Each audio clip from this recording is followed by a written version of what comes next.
আল্লাহ তাআলা সূরা আম্বিয়া 107 নং আয়াতের মধ্যে বলতে লাগলেন, ওয়া মা আরসালনাকা ইল্লা রাহমাতাল লিল আলামিন।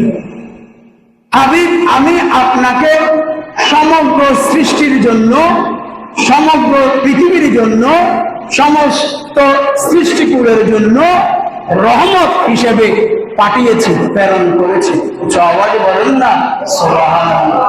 মহান আল্লাহ তাআলা যা কিছু সৃষ্টি করেছেন সব কিছুকে ধন্য করেছেন, রহমত হিসেবে পাঠিয়েছেন। কাকে? আমার নবীকে। এটা মহান আল্লাহ তাআলা সূরা আম্বিয়ার 107 নং আয়াতের মধ্যে বলতে লাগলেন, ওয়া মা আরসালনাকা ইল্লা রাহমাতাল লিল আলামিন। সমস্ত সৃষ্টি জগতের জন্য আমি আমার হাবিবকে রহমত হিসেবে পাঠিয়েছি। সবাই বলুন না সুবহানাল্লাহ। তাহলে আমার নবী আমাদের জন্য কি রহমত?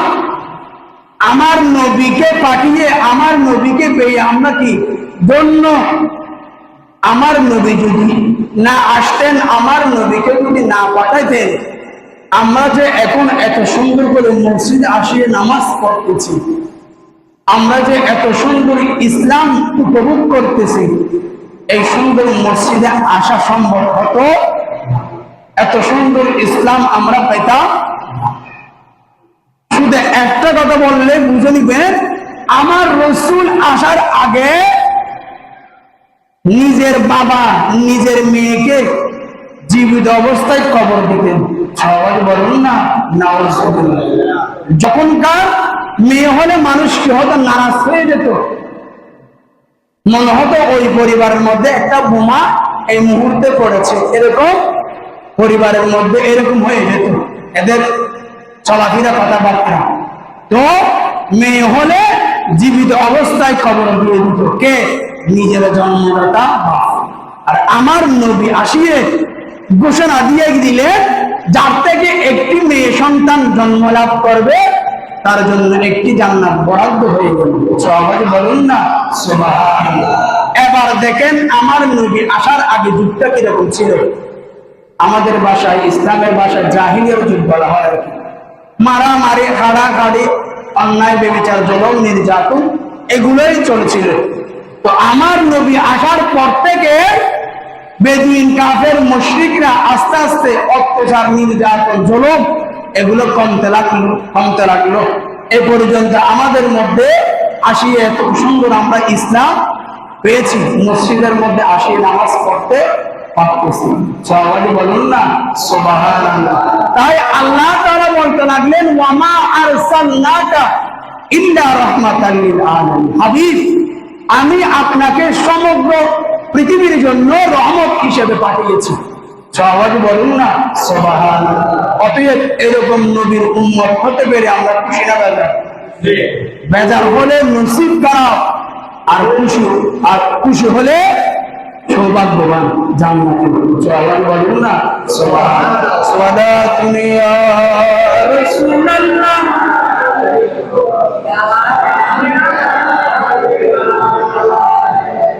মিশকাত মুসলিম শরীফের মধ্যে হযরত আবু হুরায়রা রাদিয়াল্লাহু তাআলা থেকে বর্ণিত, রাসূল পাক সাল্লাল্লাহু আলাইহি ওয়াসাল্লাম ইরশাদ করতে লাগলেন, 6টি বিষয়ে অন্যান্য নবী রাসূলগণের চেয়ে মহান আল্লাহ তাআলা আমাকে সম্মান মর্যাদা বেশি দিয়েছে। সবাই বলুন না সুবহানাল্লাহ।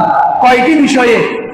6টি বিষয়ে আল্লাহ তাআলা যুগে যুগে অসংখ্য নবী রাসূল পাঠিয়েছেন।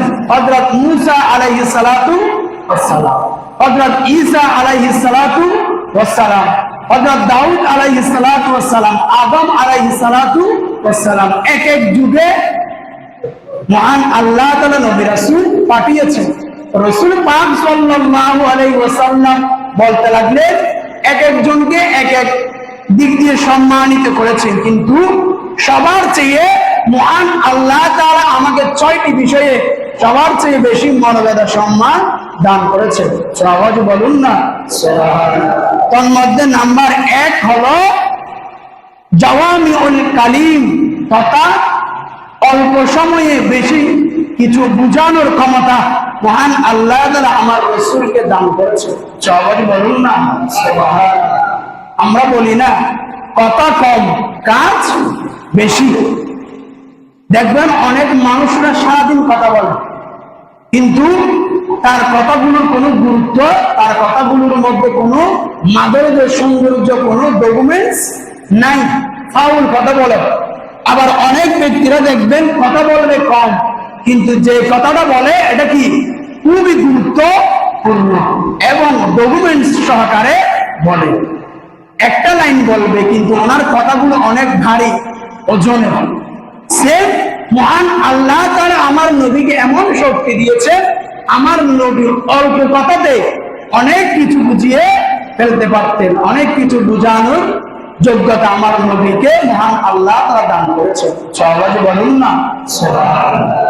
নাম্বার 2 হলো বই দ্বারা সাহায্য করেছেন, অর্থাৎ আমার নবীর যারা দুশমন ছিল, দুশমন রাসূল ছিল, কাফের বেদীন ছিল, তাদের অন্তরের মধ্যে ভয় থাকত, তাদের আত্মবিশ্বাস কমিয়ে দিত। এটার কারণে আমার নবী দ্রুত ইসলাম প্রচার করতে পেরেছে। অর্থাৎ আমার নবীকে আক্রমণ করতে গিয়ে, আমার নবীর বিরুদ্ধে কোন একটা কাজ করতে গিয়ে তাদের অন্তরের মধ্যে ভয় কাজ করত, ভয় কাজ করত বিদায়, এবং তাদের আমার নবীর বিরুদ্ধে কোন একটা কাজ করতে গিয়ে আত্মবিশ্বাস কমিয়ে দিত, কম থাকত বিদায় আমার নবী অতি দ্রুত ইসলাম প্রচার করতে পেরেছেন। সেই শক্তি মহান আল্লাহ তাআলা আমার নবীকে দান করেছেন। সবাই বলুন না সুবহানাল্লাহ। নাম্বার 3 হলো আমার নবীর কারণে গনিমতের মাল হালাল করা হয়েছে। সবাই বলুন না সুবহানাল্লাহ। গনিমতের মাল বলতে মুসলমানদের সাথে কাফের বেদীনদের সাথে যখন যুদ্ধ হতো, যখন যুদ্ধের মধ্যে তারা পরাজয় হতো, তাদের ধন সম্পদ, পোশাক, তরবারি এবং জায়গা জমি ইত্যাদি সম্পদগুলো হালাল হতো, গনিমতের মাল হিসেবে গণ্য হতো, এগুলো হালাল ছিল। আবার এই গনিমতের মালগুলো 5 ভাগে ভাগ করত। কয় ভাগে ভাগ করত? 1 ভাগ। 1 ভাগকে কোথায় দিত? সরকারি কোষাগারের মধ্যে জমা দিত। আর 4 ভাগ এরা কি করত? মুসলমানরা রাখতে পারত। এই গনিমতের মাল হালাল করা হয়েছে আমার নবীর উসিলায়। সবাই বলুন না সুবহানাল্লাহ। আমার নবীর জন্য সমগ্র জমিনকে সিজদার স্থান করে দিয়েছেন মহান আল্লাহ তাআলা।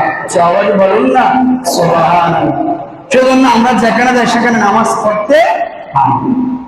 তবে বিশেষ বিশেষ ক্ষেত্রে, বিশেষ বিশেষ সময়, বিশেষ বিশেষ কারণে কিছু কিছু জায়গার মধ্যে নামাজ পড়া হারাম হয়ে যায়। যেমন গোসলখানায়, উযুখানায়, কবরস্থানের মধ্যে, এরকম কিছু কিছু জায়গায়, নাপাক স্থানে, চলাচলের রাস্তায়, এসব জায়গায় নামাজ পড়া হারাম।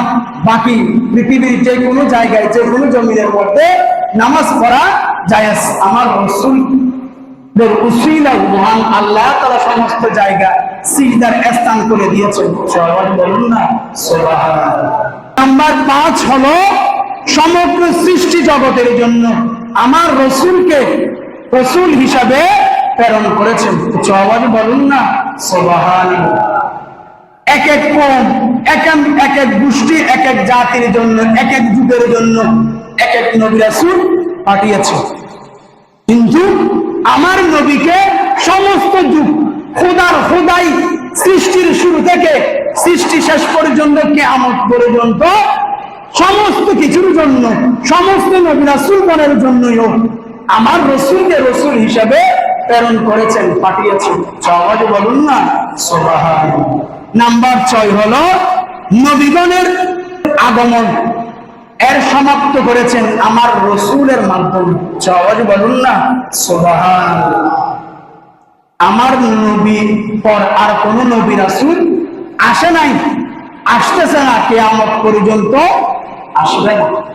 তো নবী রাসূল আসার দরজা বন্ধ হয়ে গেছে, আমার রসুলের মাধ্যমে। সবাই বলুন না সুবহানাল্লাহ। সালাতুন ইয়া রাসূলুল্লাহ